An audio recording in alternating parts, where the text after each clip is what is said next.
Meus amados, que bom estarmos juntos. Podem tomar assento, por gentileza. Muito obrigado, meus amados. Perdão, pastor, eu não ouvi. Era para orar? No final nós vamos orar. Então tá bom. Obrigado. Meus amados, nós tivemos a oportunidade de falarmos hoje no primeiro período. Fizemos e ainda estamos na introdução do assunto, visto que a introdução fornece-nos os elementos, os fundamentos, para que nós possamos entender com mais tranquilidade o assunto e termos menos dificuldades para discutirmos a posteriori o assunto arminianismo e calvinismo, que é objeto da nossa disciplina. Nós introduzimos nessa manhã, falando que a teologia, ela se expressa, ela vem a nós, ela vem a lume, ela surge para nós, sob a forma de um conjunto normativo, cuja fonte, cujo nascedouro, cuja vertente é a Bíblia Sagrada. Nós temos o nosso cremos, inclusive, que a Bíblia é a nossa única e infalível regra de fé. Portanto, ali nós temos o nascedouro, a vertente de tudo aquilo que nós discutimos e falamos em termos de teologia cristã. E nós falamos então que a Bíblia é um conjunto normativo. E nós dissemos que o objetivo deste conjunto normativo vai além do simplesmente provocar o homem ou fazer com que o homem o cumpra. Porque cumprir esse conjunto normativo, executar aquilo que está previsto na Bíblia, ainda não é o suficiente. Porque o objetivo da própria Bíblia é que o homem vá além daquilo que é palpável, vá além daquilo que é visível, vá além daquilo que é objetivo, vá além daquilo que possa ser avaliável pelos olhos. O objetivo da Bíblia é que se aprofunde no homem esse conjunto normativo a ponto de que o homem o interiorize e chegue a um nível que, mesmo que não existisse esse conjunto normativo mais, o homem continuaria a agir de acordo com esse conjunto normativo. É uma exegese bem tranquila daquele texto do salmista que diz: escondi a tua palavra no meu coração. Já não estou mais preso ao conjunto normativo objetivo. Eu já interiorizei esse conjunto normativo. Já não é mais uma regra heterônoma que vem de fora para dentro. É uma norma que eu transformei em minha condição de vida, em estilo de vida, em princípio de vida. Eu vivo isso que está na norma, independente de que a norma continue a existir. Mas a existência da norma, a existência desse conjunto normativo é o meio pelo qual o Evangelho e Deus alcança os corações. E o homem interioriza isso. Foi isso que nós introduzimos nessa manhã. O alvo, portanto, é que o homem se torne um homem espiritual. O alvo é que o homem atinja o processo ou atinja o ápice que será a santidade.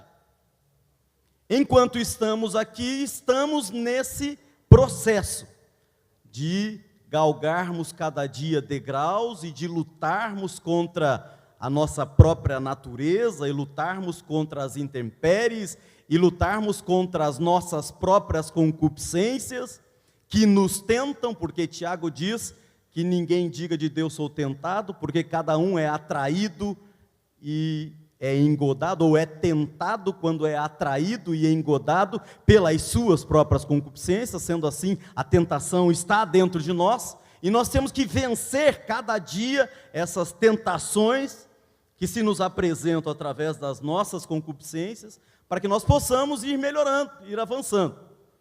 O alvo é chegarmos à estatura de varões perfeitos. O alvo é chegarmos à estatura da luz da aurora, ou ao dia perfeito. Esse é o nosso alvo, esse é o nosso objetivo. E o conjunto normativo nos proporciona meios para que nós vamos aprendendo, interiorizando e crescendo até que cheguemos lá. Inclusive, isso aqui às vezes me convida a questionar algumas coisas que eu mesmo uso, né? Por exemplo, às vezes eu uso o ganhar almas. Pregamos em tal lugar, ou alguém pregou em algum lugar, e tantas almas foram ganhas para Cristo. E normalmente quando eu ouço isso, eu me lembro de um episódio, quando eu ainda era bem menino, em torno de 6, 7 anos, eu estava indo numa congregação lá na cidade de Foz do Iguaçu, e tinha conosco um presbítero veterano, com mais de 40 anos de ministério, e 2 diáconos novinhos, recém-consagrados ao diaconato naquele carro. E eu era uma criança que estava junto. E os 2 diáconos, no auge, no fervor da juventude, contando as suas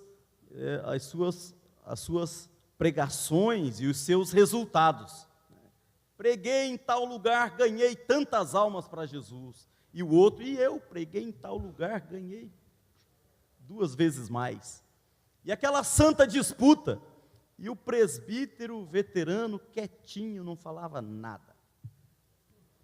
Aí um dos diáconos ficou meio desconfiado, virou para o presbítero e falou: e o senhor, irmão?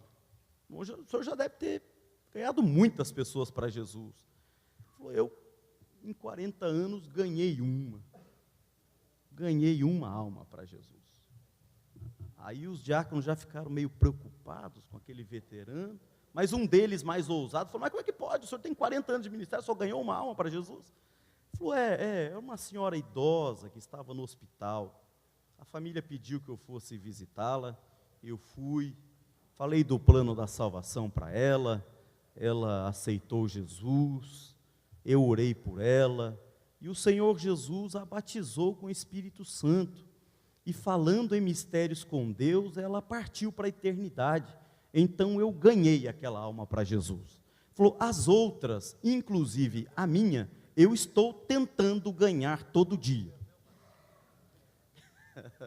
Mas a nossa luta é para ganharmos alma para Jesus, inclusive a nossa. Mas esse processo de transformação, esse processo de aperfeiçoamento que a norma nos conduz, é falado na Bíblia como o metamorfo, a transformação, a metamorfose, aquele que anda segundo o Espírito, que se torna Espírito, aquele que se transforma pela renovação do seu entendimento. E isso me faz lembrar também a similaridade ou a aproximação que isso tem com a palavra batismo em João Batista. Eu gosto de João Batista, ele era um pregador extremamente simpático. Se ele pregasse em Curitiba, provavelmente a gente não o convidaria novamente, porque ele não falava saúde dos irmãos com a paz do Senhor, ele falava: raça de víboras, quem vos ensinou a fugir da ira futura?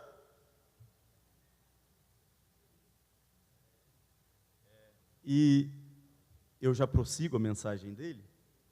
Eu estava estudando sobre o significado da palavra batismo, e eu encontrei uma revista inglesa chamada Study Bible Magazine, que disse que o texto mais antigo que usa as palavras gregas para batismo é uma receita de picles. E quem escreveu foi um médico, também filósofo grego, chamado Nicânder. E o Nicânder, 200 anos antes de Cristo, disse o seguinte, que para fazer picles é necessário batizar o legume. Mas para batizar o legume tem duas fases. A primeira fase, o Nicânder chamou de bapto, com P mudo, B-A-P-T-O, né? Bapto. E a segunda fase, ele chamou de batzo, que é B-A-T-Z-O, batzo. E por que ele usa palavras diferentes?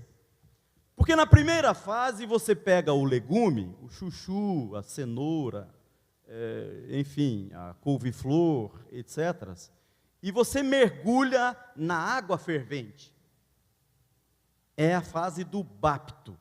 E não se faz o picles, segundo o Nicânder, se não mergulhar o legume na água. Tem que mergulhar. Só que o que é interessante é que a água não muda as características do legume. Ela amolece o legume, ela deixa ele mais maleável, ela deixa ele mais palatável, mas as características do legume continuam as mesmas, né?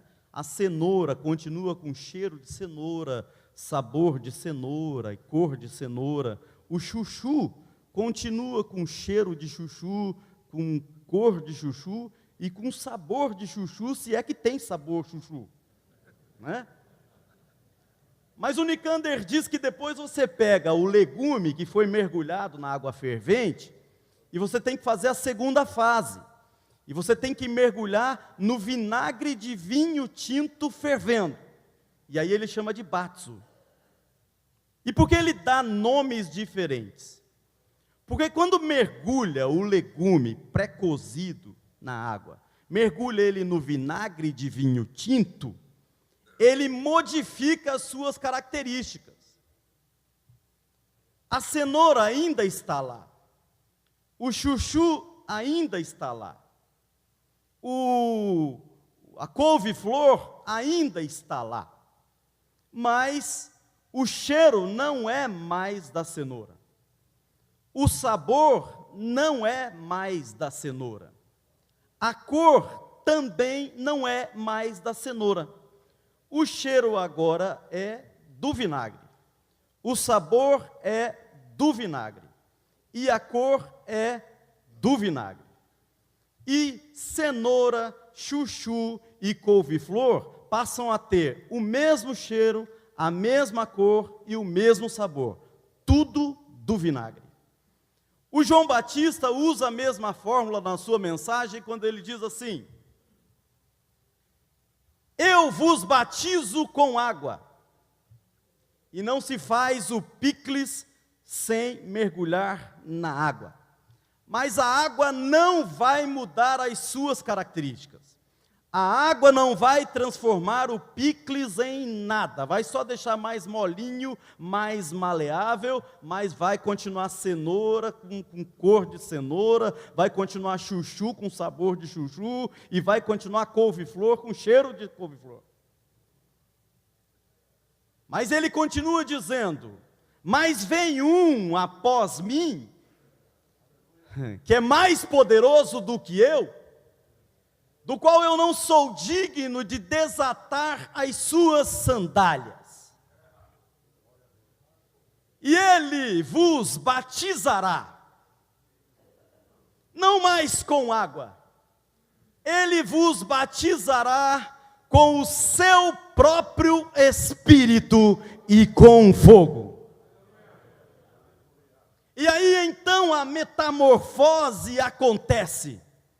Aí então a cenoura está lá, o chuchu está lá, a couve-flor está lá, mas o cheiro já não é mais dele, o sabor não é mais dele e a cor não é mais dele. O cheiro é o bom cheiro de Cristo, o sabor é o sabor de Cristo, a cor é a cor de Cristo. E é aquilo que eu disse, o apóstolo Paulo, compreendendo isso, diz: já não sou mais eu quem vivo. Já não existe mais chuchu, já não existe mais cenoura, já não existe mais couve-flor. é Cristo que vive em mim. Em outra oportunidade diz: vocês vêm a mim para ouvir Cristo falando através da minha boca. O próprio Cristo me parece que leva isso tão a sério que ele diz assim: ai daquele que tocar num desses meus pequeninos. Não está tocando na cenoura, no chuchu, na couve-flor, porque está lá, mas já não tem mais esse cheiro, já não tem mais essa cor, não tem mais esse sabor. Aquele que tocar num desses meus pequeninos, está tocando em mim, porque sou eu quem está vivendo lá. E está tocando numa parte sensível de mim, está tocando na menina dos meus olhos. A metamorfose aconteceu, é Cristo vivendo na terra, através de cada um de nós. É isso que o conjunto normativo tem o objetivo de produzir. Agora, nós dissemos no período da manhã que esse conjunto normativo se expressa sob algumas formas, e nós estamos só retomando. Falei sobre os princípios, que são os alicerces, imutáveis, são as causas causantes, são a fonte, são imutáveis no tempo e no espaço. Nós falamos que sobre esses princípios são construídas as doutrinas. E as doutrinas, elas diferem dos princípios, exatamente porque as doutrinas, elas podem sofrer alguma transformação de acordo com a dispensação. Como nós estamos estudando a doutrina da salvação, nós vemos muito claramente isso. A doutrina da salvação sofrendo algumas mutações de acordo com a dispensação. A sua aplicabilidade, a sua forma de existência, sofrendo algumas transformações de acordo com a dispensação. Mas nós falamos que existem outros, né? Nesse conjunto normativo, existem, por exemplo, os dogmas. Eu não vou me prender a isso, porque não é o nosso objetivo, mas apenas para tentarmos definir o que são os dogmas. Os dogmas são decisões normativas institucionais. Elas não se derivam da igreja enquanto corpo de Cristo, mas a igreja enquanto instituição de Cristo na terra. E elas são legítimas, os dogmas são legítimos. Há na Bíblia, inclusive, um dogma muito interessante, que é o dogma do primeiro concílio. Os irmãos lembram que o concílio de Jerusalém tomou algumas decisões. E as decisões tomadas diretamente, objetivamente, pelo concílio de Jerusalém, foram decisões doutrinárias. Vamos nos abster das carnes sacrificadas aos ídolos, dos cultos pagãos e etc. Porém, tem um dogma embutido ali. Qual é o dogma que aparece ali? Uma decisão institucional. O concílio de Jerusalém estabelece 2 ritos. O concílio de Jerusalém admite 2 ritos cristãos. Um rito cristão aplicável aos judeus, que vão continuar se circuncidando, e um rito cristão aplicável aos não-judeus, que não vão precisar se circuncidar. E isso não é uma decisão doutrinária, isso é uma decisão institucional, uma decisão do concílio, uma decisão do colégio apostólico, uma decisão dos pensadores, dos líderes, dos pastores, dos obreiros de Deus, representantes de Cristo na terra, presentes no concílio de Jerusalém, e que tem que ser respeitado. Dogmas fazem parte do conjunto normativo e são bíblicos. Em que pese surgir muita gente por aí que quer discutir dogma, mas é bíblico. Nós temos os costumes. O que são os costumes? Não vou me prender a isso, já falei, mas apenas para ajudar, para deixar alguma definição. Os costumes são as práticas reiteradas e convergentes de um determinado grupo social. Pacíficas. Práticas reiteradas, convergentes e pacíficas de um determinado grupo social. Diferem dos usos, porque os usos são práticas reiteradas, convergentes, ainda não pacificadas. Quando nós falamos em usos e costumes, às vezes a gente não consegue muito bem definir o que é um e o que é outro, apenas para ajudar.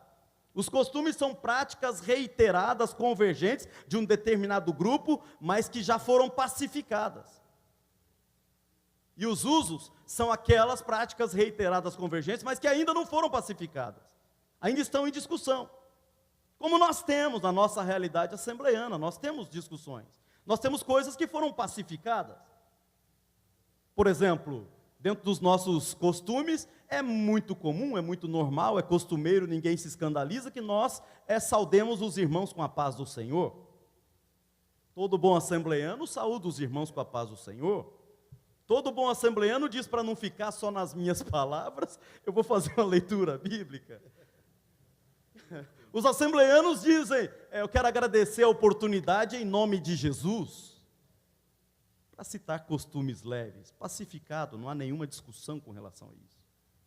Por isso, são costumes.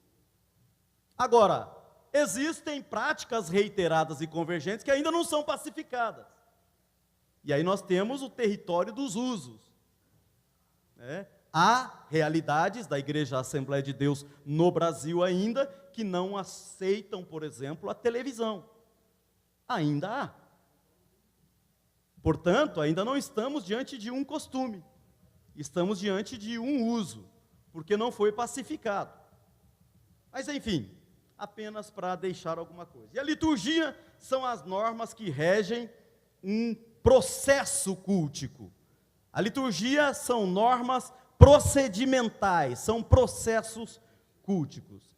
Agora, onde é que entram os problemas aqui? Por que essa introdução toda? Os problemas, eles acontecem não quando nós temos discussões sobre, por exemplo, usos, sobre costumes. Isso são questões muito fáceis de serem resolvidas pela liderança da igreja. Agora, nós estamos realmente diante de problemas graves quando nós temos dificuldades doutrinárias e principiológicas. Quando nós vemos surgir determinados assuntos que ferem princípios e que ferem doutrinas. Bom, com relação a princípios, não há qualquer negociação.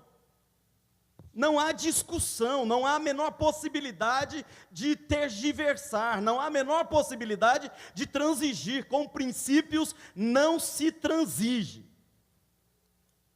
Transgressão a princípios, na Assembleia de Deus que eu conheci, hoje vira tratamento espiritual, mas na época era chamado de exclusão. Ponto.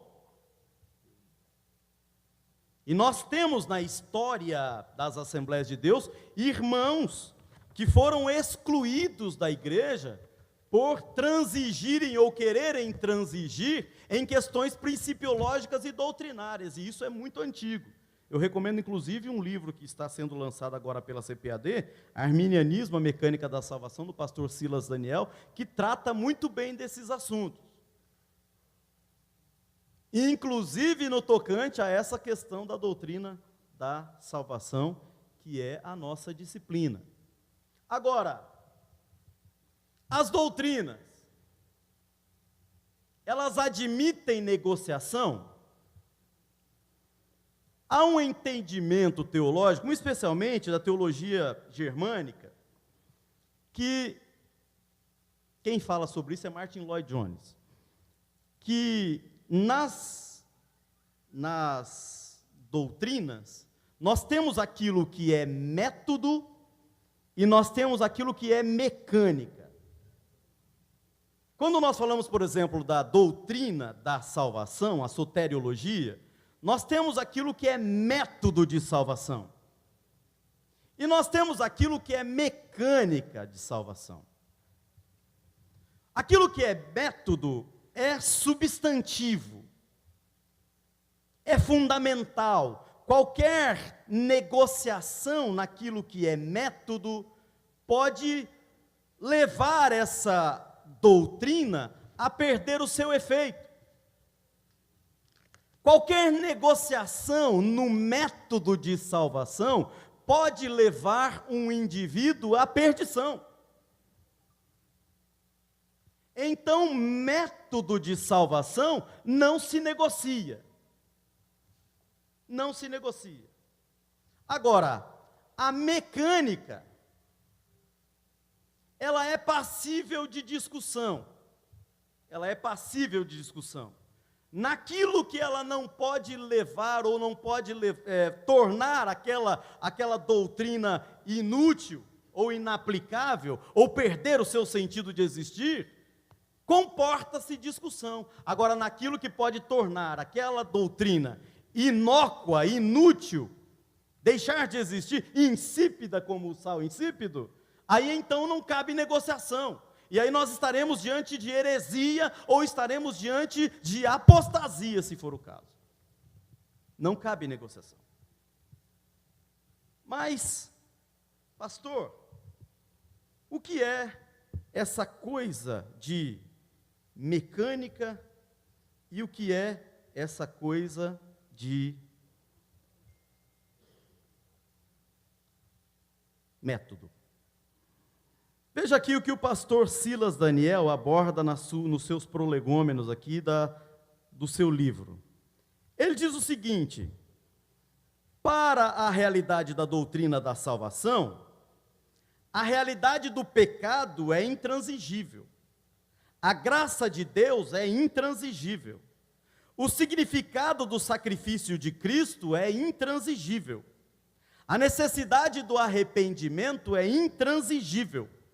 A justificação pela fé é intransigível. Isso faz parte do método de salvação. Transigir, negociar ou brincar com esses elementos aqui é tornar a doutrina da salvação inócua. É rasgar a Bíblia. É retirar da Bíblia o seu fervor. É retirar da Bíblia o seu objetivo. É retirar da Bíblia a sua razão de existência. Agora, há pontos que podem ser conversados, pois fazem parte da mecânica da salvação e não do método. Como diz o pastor Silas, fazem parte dos bastidores do processo de salvação. Então, esses aspectos de bastidor são possíveis de serem conversados. Nesse tocante, quando nós discutimos isso, nós vamos ver, por exemplo, que nós, quando olhamos para esse assunto, via de regra, nós só enxergamos arminianismo e calvinismo. Mas o que nós temos, na verdade, são dois grandes sistemas, que nós poderíamos chamar de um monergista e o outro de sinergista, ou de sinergismo, em que pese essa palavra não estar bem aplicada. O sistema monergista, a própria palavra diz, vem de mono, vou até colocar aqui, um único sozinho, e ergon, agindo, trabalhando. No sistema monergista nós só temos um lado. Não é bilateral, é unilateral. Há um lado trabalhando, há um lado decidindo, há um lado fazendo tudo. E seja o monergismo extremado no calvinismo fatalista, ou seja o monergismo extremado no pelagianismo, que é o outro extremo, nós temos uma negativa da realidade bíblica. No sistema calvinista fatalista, não se admite qualquer participação do homem no processo salvífico.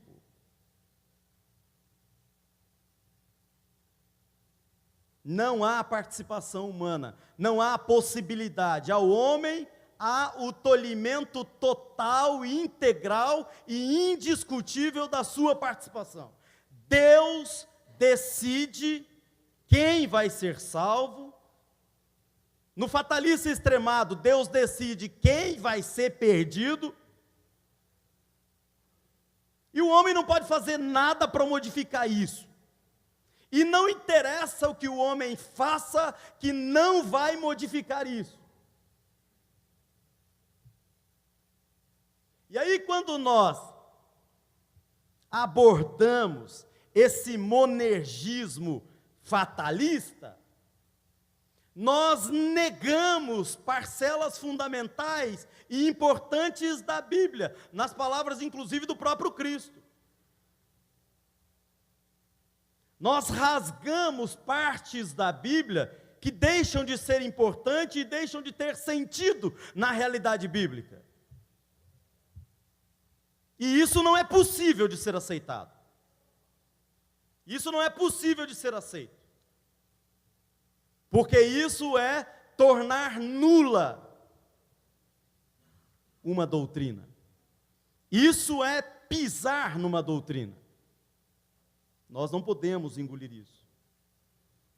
Em que pese existir pensamentos que é assim, que pensam e engolem assim. Por outro lado, quando nós temos o outro extremo do monergismo, que se expressa, por exemplo, no pelagianismo, pois no pelagianismo, o homem não precisa de Deus. E então nós temos um outro extremo. Se de um lado, no monergismo fatalista, calvinismo fatalista, nós temos um Deus que não precisa do homem e que não se importa também com o homem. Do outro lado, nós temos no pelagianismo um homem que não se importa com Deus e que não interessa a Deus. Porque o homem é capaz de prover a sua própria salvação, pela sua própria decisão e pelas suas próprias ações. E aí nós também rasgamos uma parcela importantíssima da Bíblia.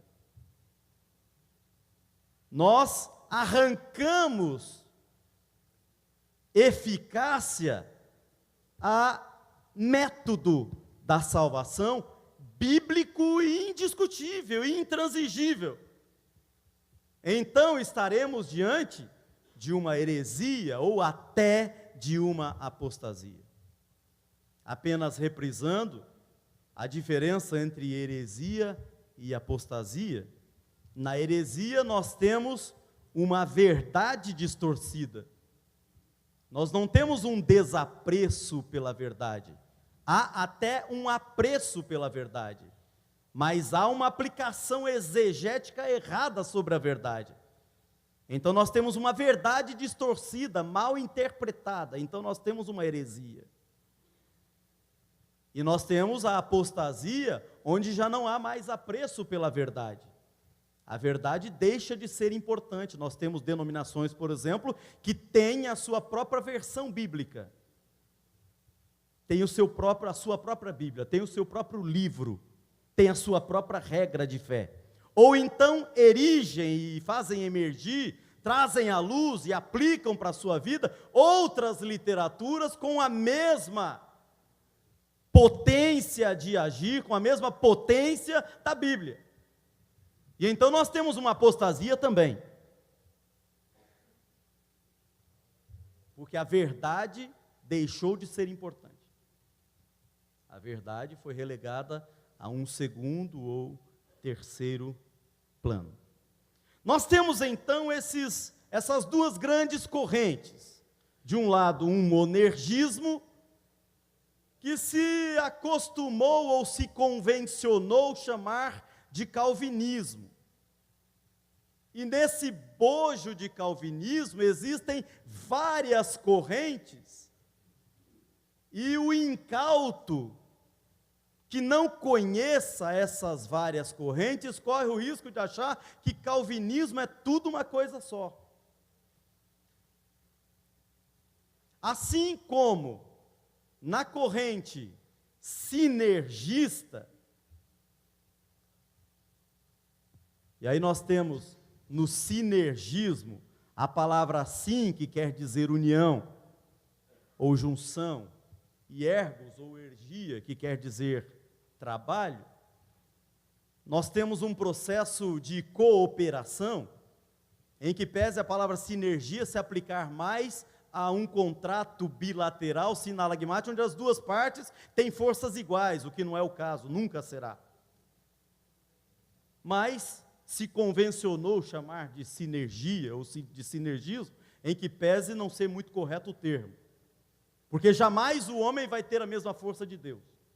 Portanto, nunca será um processo sinérgico no verdadeiro sentido da palavra. Mas convencionou-se chamar assim. E então nós temos, num processo sinérgico, nós temos uma interação. Já não é mais só Deus e não é mais só o homem. É Deus e o homem. Em que pese, em Deus está toda a potência, em Deus está toda a força. Deus detém poder soberano.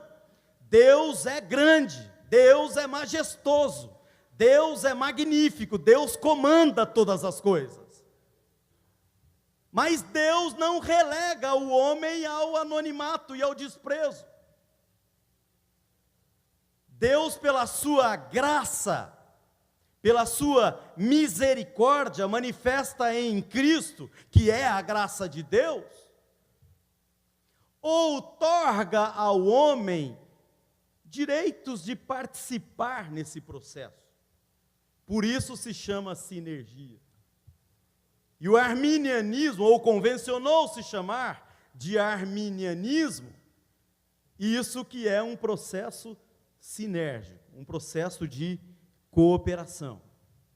Mas o incauto também corre o risco de pensar que tudo é arminianismo, como se arminianismo fosse também uma corrente só, fosse um pensamento só, e não é. Então, quando nós falamos calvinismo, são várias correntes. Quando nós falamos arminianismo, são várias correntes. Nós, assembleianos, procuramos singrar aquilo que se convenciona chamar de arminianismo clássico. Mas nós vamos conversar sobre esses elementos. Onde começa essa coisa na doutrina da salvação? Depois de Cristo, nos 400 primeiros anos, nós não temos histórico de os pais da igreja terem apregoado em algum momento alguma corrente monergística. Nos primeiros 400 anos da história da igreja, nós sempre temos seja pelos nossos irmãos romanos, seja pelos nossos irmãos gregos, nós temos um processo sinérgico. Ou seja, Deus, com sua graça, não tolhendo ao homem o seu livre-arbítrio e a sua participação no processo de salvação.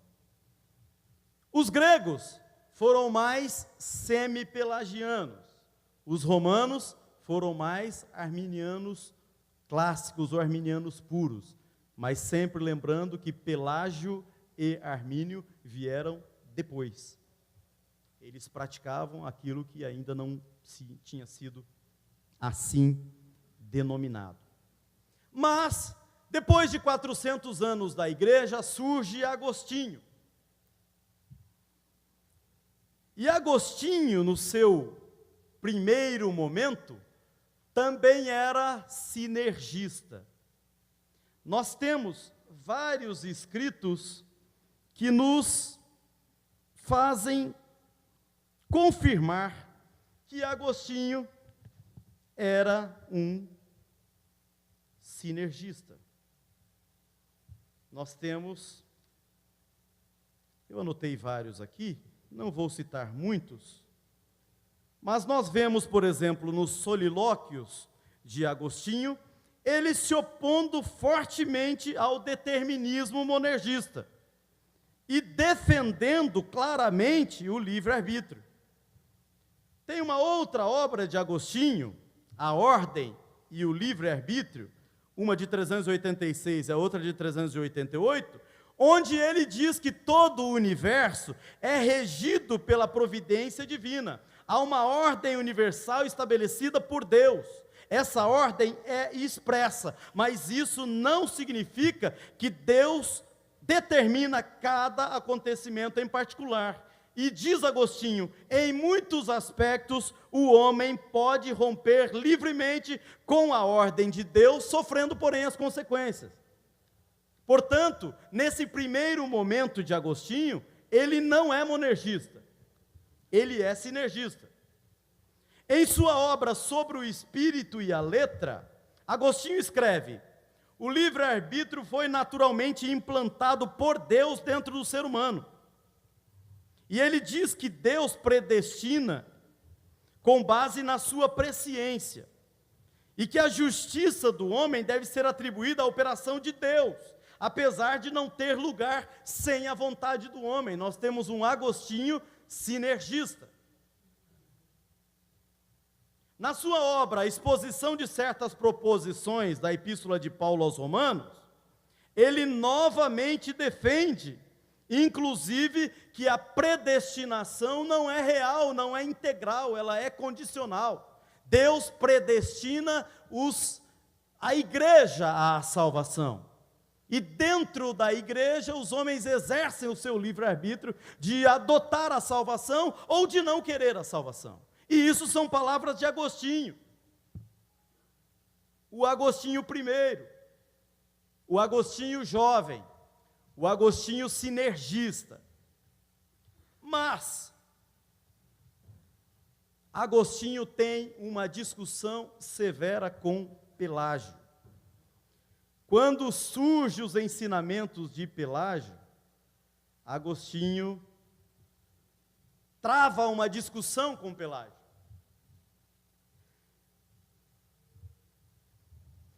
Pelágio diz que o pecado de Adão não afetou a raça humana. O pecado de Adão só afetou Adão. Isso era o que apregoava Pelágio. E que, portanto, todos os homens depois de Adão não estavam contaminados pelo pecado de Adão. Isso para Pelágio. E se os homens não estavam contaminados pelo pecado de Adão, aos homens não foi necessário falar-se em graça.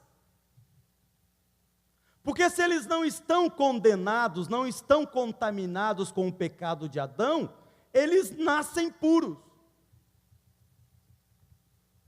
E, portanto, têm a capacidade de sozinho proporcionar a sua própria salvação. Não haveria a necessidade da graça para Pelágio, porque o homem é capaz de propiciar a sua própria salvação, vez que ele não está contaminado pelo pecado original.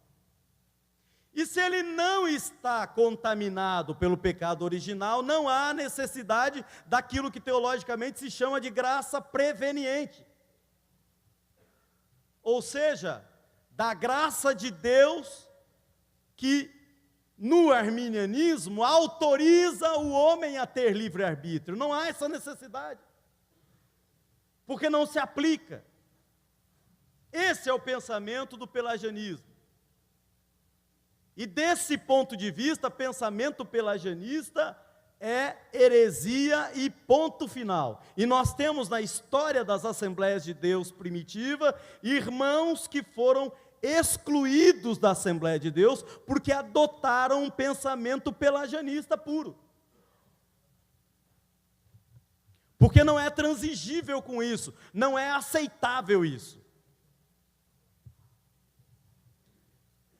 Consequência disto é que Agostinho, que tinha uma formação aristotélica e também tinha um passado maniqueísta, ou seja, um passado de estar acostumado a defender ou definir tudo em bem e mal, branco e preto sem cinza no meio. Agostinho entra em combate com, ou melhor, Agostinho entra em combate com Pelágio. E nesse combate ele se radicaliza, ele se extrema. E então nós temos o Agostinho mais idoso, um Agostinho agora monergista. E monergista extremado. Alguns o defendem dizendo que ele se tornou um semi-pelagiano, mas isso não é verdade, não se coaduna com a realidade dele. Outros procuram defendê-lo como dizendo que ele se tornou aquilo que é equivalente a um arminianista clássico, ou um calvinista clássico, o que não é verdade.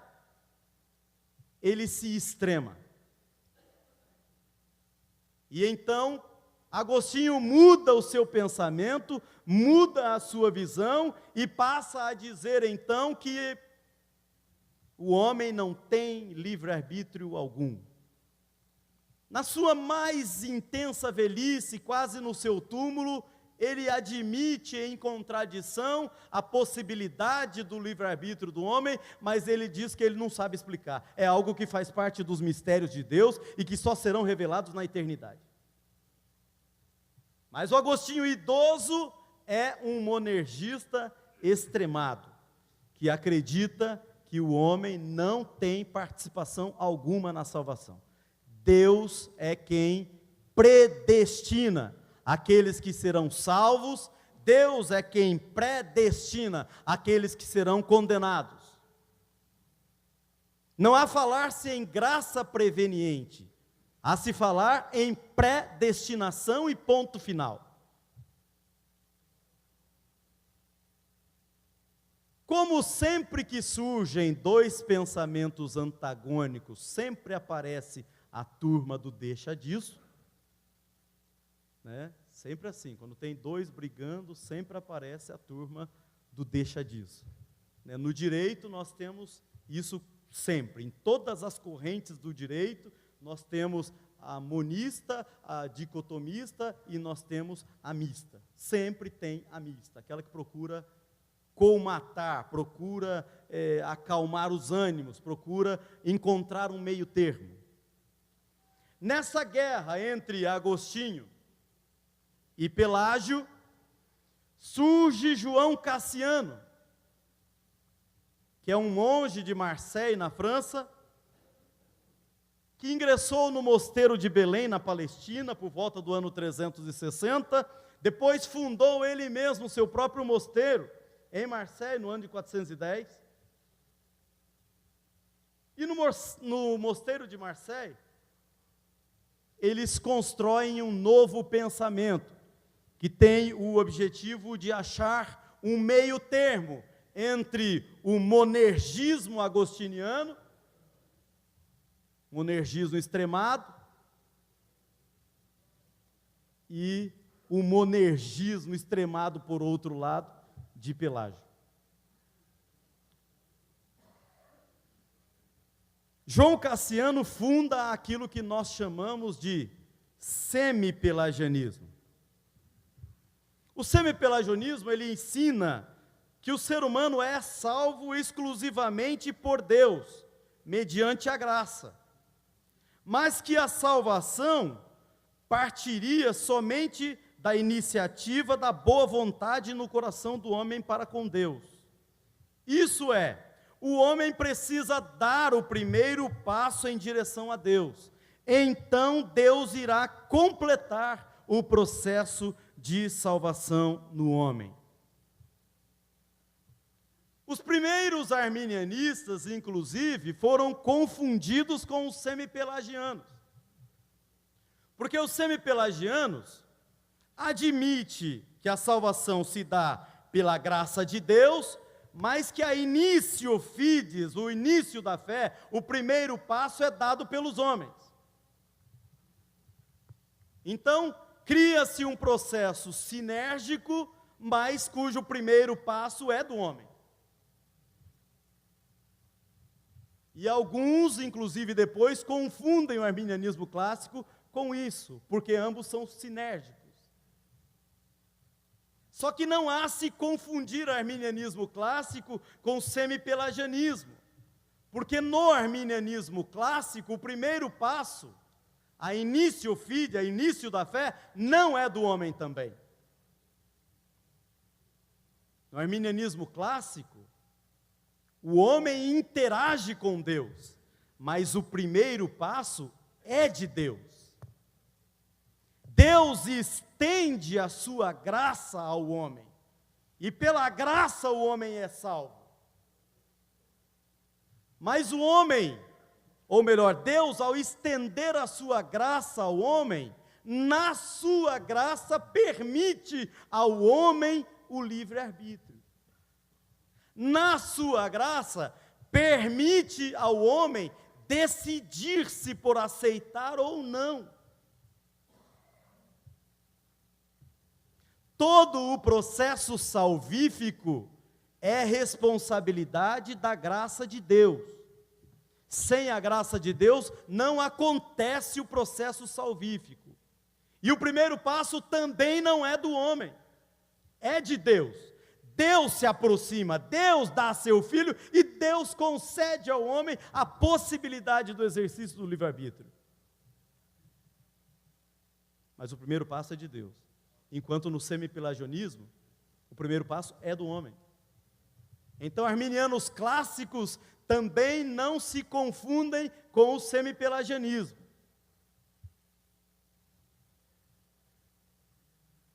Apenas reprisando esse panorama todo, que amanhã, eu não vou entrar hoje, porque eu não vou conseguir resolver, pastor, mas amanhã nós vamos aprofundar um pouco mais, mas apenas rememorando e tentando abrir um pouquinho isso que nós já falamos hoje aqui.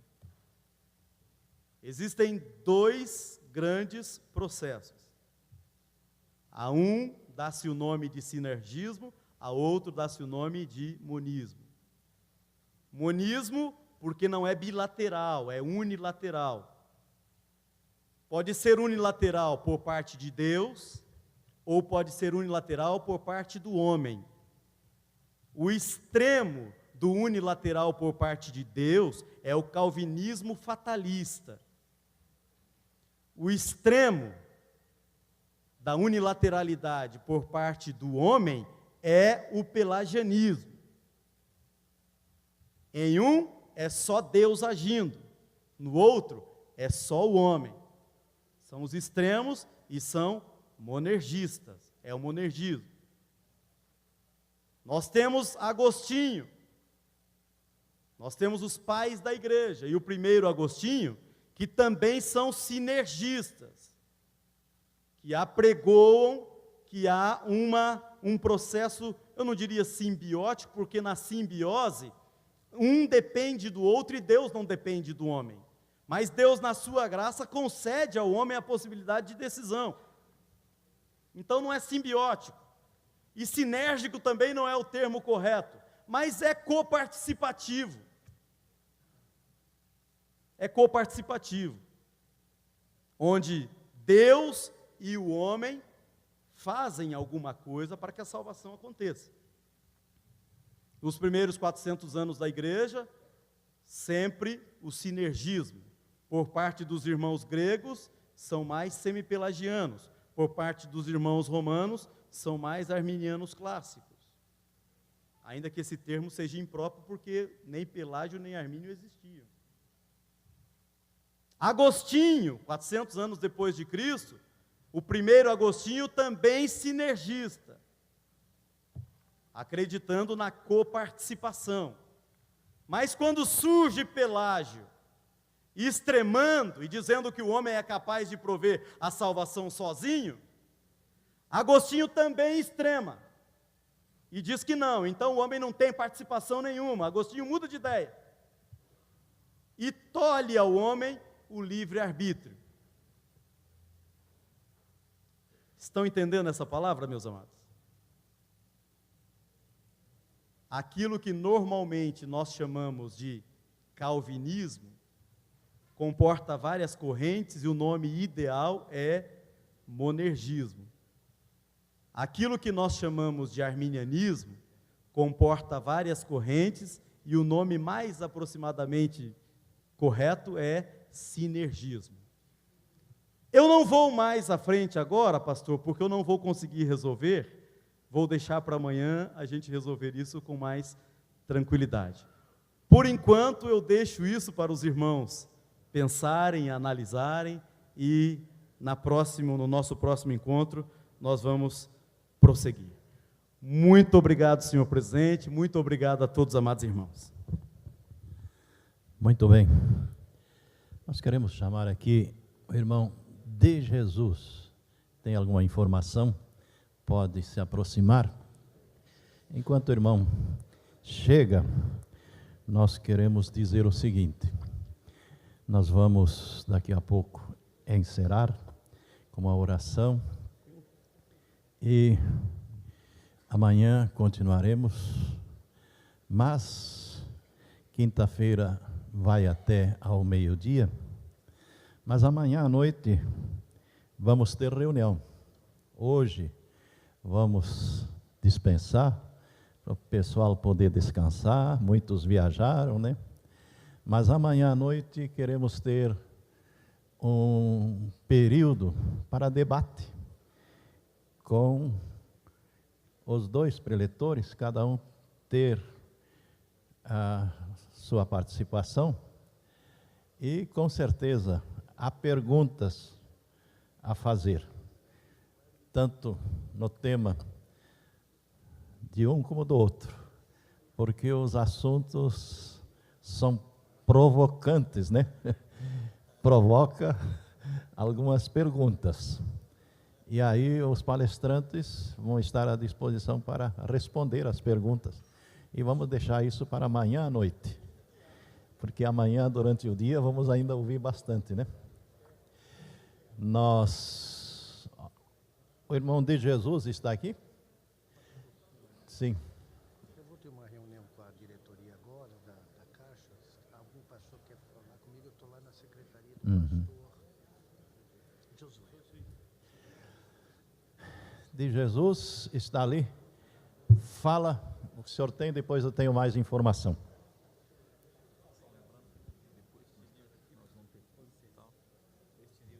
Este. Sim. Paz do Senhor, irmãos. Graças a Deus. Irmãos, eu ajudo vocês há alguns anos. Eu trouxe para vocês este livro aqui, ó. Todos os personagens da Bíblia. Muitos irmãos já têm este livro. É o livro que fala com profundidade acerca dos personagens da Bíblia. Você vai aprender neste livro quantos José tem na Bíblia, quantos Felipes, quantos Zacarias, quantas Marias tem na sua Bíblia? Mais de 5 José, mais de 5 João. Quantos Jesus tem na Bíblia? Este livro, irmãos, best-sellers, mais vendido nos Estados Unidos, trouxemos para o Brasil. Você vai ter com propriedade falar das pessoas que você conhece da Bíblia, através deste livro aqui. Você nunca viu nada igual a este livro no Brasil. Te convido a você conhecer este livro, folheando. Este dicionário bíblico, irmãos, novo, atualizado, revisado, ampliado, também a palavra no grego, no hebraico, no latim, é de muito interesse para você que não tem o dicionário bíblico. Este outro, Questões da Bíblia, foi o que eu dei de presente para o nosso pastor presidente, na outra convenção. E hoje eu estou também trazendo ele aqui, para quem não comprou ainda, pode ter essa oportunidade de ter o livro Questões da Bíblia, 2.000 perguntas, 8.000 respostas de Gênesis a Apocalipse. Irmãos, as crianças das nossas igrejas têm muita dificuldade em memorizar versículo da Bíblia. Trouxemos da Suíça para o Brasil o curso de memorização. Este curso você nunca fez e nunca viu, curso de memorização do versículo da Bíblia. Então este curso aqui é muito importante, mas precisa do pastor investir no ministério das crianças. Para encerrar, irmãos, comentário judaico do Novo Testamento, ele traz história, traz a geografia, a cultura e a teologia do Novo Testamento na visão do judeu. Nosso pastor José Alves aqui, ele já tem quase todos esses livros aqui que eu passei na igreja dele também lá, e passei em algumas outras aqui também. Então, se você gostou, e estou esperando você ali, não precisa de cheque, nem consulta SPC, nem Serasa, nem cartão. Sou o único no Brasil que vende fiado, tá bom, irmão? Passa lá, eu te ajudo também. Muito obrigado, a mesa, e o pastor presidente vai ganhar este livro de presente. Então, eu posso dar o aval que os crentes não vão ficar devendo, né? Deus abençoe. Obrigado, tá? Meus prezados, nós vamos encerrar, e como eu disse, à noite não vamos ter trabalho hoje, porque a Caixa de Evangelização, ela tem uma reunião com os membros, e nós hoje então vamos deixar para que os senhores descansem, mas amanhã, durante o dia, teremos, a partir das 9 horas, estaremos aqui, e na quinta-feira, que vai até meio-dia, nós teremos um sorteio de uma Bíblia de estudo para cada estado. Para aqueles que se inscreveram, estarão concorrendo para, quem sabe, podem ganhar uma Bíblia de estudo. Então, uma Bíblia para cada estado. Muito bem. E vamos ver o que temos mais. Eu acho que seria isto. Colocamos-nos em pé. Vamos agradecer a Deus. Assim, à noite aqui na igreja tem o culto. Pastor Messias é o encarregado para estar pregando à noite aqui, o pastor Josué. E nesta oração, o pastor Felinto está aqui para pedir oração, atendendo um pedido do Álvaro Dias, né?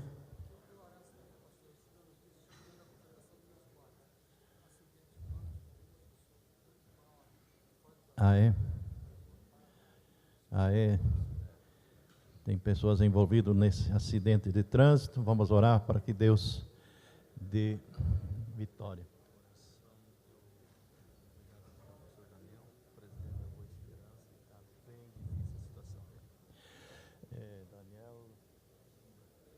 Nós temos um pastor lá da Boa Esperança, nome dele Daniel Lima.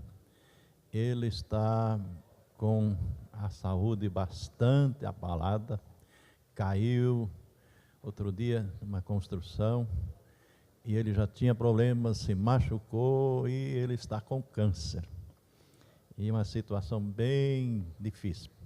Então, o pastor Manuel está pedindo oração, Felinto também está pedindo, atendendo o pedido do pastor Álvaro Dias, que é deputado federal? Senador, e ele está pedindo oração pelo nosso país, pelo governo. A situação, Deus pode intervir.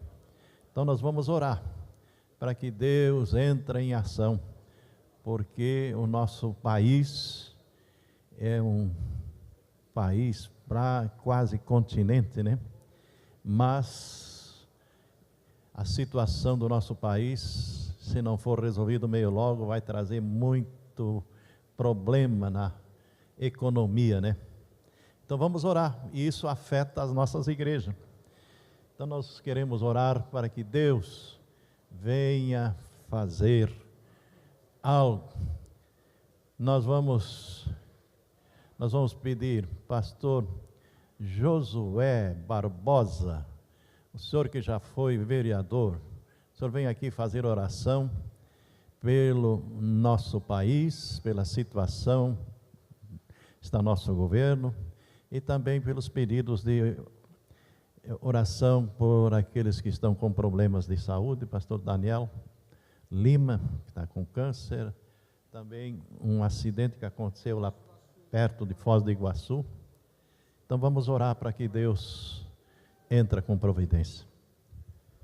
Meus queridos, então oramos. Pai, nós somos gratos a Ti pela Tua bondade, somos gratos a Ti pelos Teus cuidados e apresentamos diante do Senhor novamente a nossa nação, o nosso Brasil, que está em Tuas mãos, pois a Tua igreja apresenta ao Senhor todos os dias, para que ela venha estar debaixo da Tua direção, Senhor. Tudo que está ocorrendo nós temos apresentado ao Senhor, para que haja uma intervenção poderosa dentro da nossa nação. Nós abençoamos em nome do Senhor também essas necessidades, pessoas que estão enfermas, doentes, precisam ser restauradas na sua saúde, e nós com fé, com confiança, chegamos diante de Ti com palavras de intercessão, para que esses filhos e filhas possam ter suas saúdes restauradas.